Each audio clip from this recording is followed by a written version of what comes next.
এই দাঁড়াও দাঁড়াও, কোথায় যাচ্ছ? দেখে যাও আমি কি করে একটু নায়িকাদের মতো করে হাঁটছি। হচ্ছে তো নায়িকাদের মতো করে হাঁটা, নাকি আমার বুনো পেতনিদের মতো লাগছে? ও মা গো, দেখেছো কি ঢং, হাঁটার কি ঢং আমার। আচ্ছা বলো তো এই জায়গাটা কোথায়? কেউ কি চিনো নাকি? আমার দিদি বললো ওই দাঁড়া, আমিও একটু হেঁটে দেখাই। আমি বললাম দেখা দেখা আর কি, আমি তো পারলাম না। দিদি বলছে আরে এগুলো কে বানিয়েছে রে, এত উঁচু কে বানিয়েছে? তাই আমাকে জিজ্ঞেস করছিল। আমি বললাম কেন, আমি বানিয়েছি, সেটাই তো দেখাতে নিয়ে এলাম তোকে।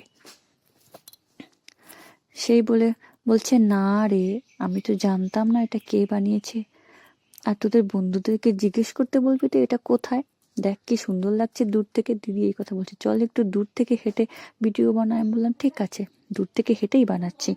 কেমন লাগছে বলো তো এই জায়গাটা? বন্ধুরা বলো তো এটা কোন জায়গা? এ দেখো সামনে দুজন তিনজন চলে এসছে আমার ভিডিওটাকে খারাপ করতে। কিন্তু জায়গাটা কিন্তু বেশ দেখতে। গিয়েছিলাম একটু ঘুরতে দিদির বাড়ি। দিদি বললো আমাকে একটু তোল। এ দেখো কয়েকটা ছবিও তুলেছি, এই ছবিটা কেমন হয়েছে? আর এটা এটা তো একদম পেতনির মতোই লাগছে। বাহ, আমি সমুদ্রের জল গুনছি কতটা পরিমাণ জল। দিদি বললো একটা ফটো তোল, দেখো এখানে একটা পাখির বাসা।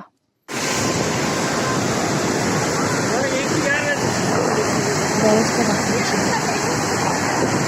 বর্ষার সময় জলগুলো এইভাবেই যায়।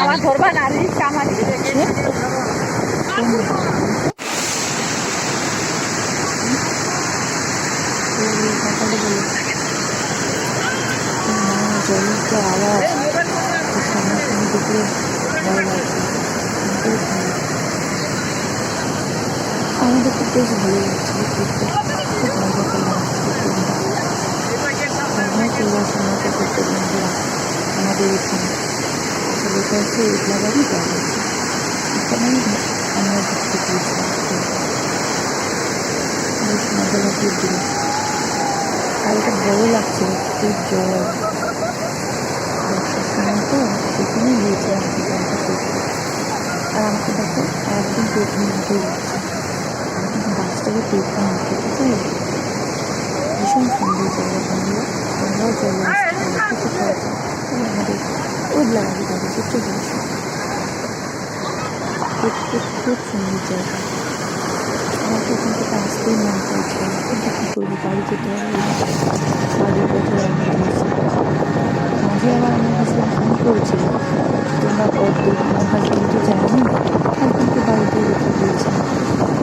আমি বলেছি যখন আমরা রওনা দিয়েছি তখন সেই 5-10 মিনিট পরে ফোন করছি তোমরা কত দূর। আমি বললাম এই তো চলে এসেছি।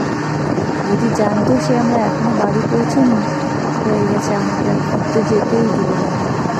জায়গাটা খুব ভয় লাগতো, বের হওয়া রাস্তাটা করতে যেতে লাগে, খুব হাতির করতে।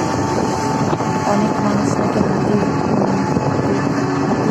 মানুষকে নাকি নিয়ে গেছে, সেই জন্য ভয় করলেও যেতে হবে। সেটাই আমার ইচ্ছে ছিল যে আমি যাবো। একটু রাত হয়ে গেছে অবশ্য, কিন্তু কিছু করার নেই, লোক দুটোই তো সুন্দর মানুষ, তাই না?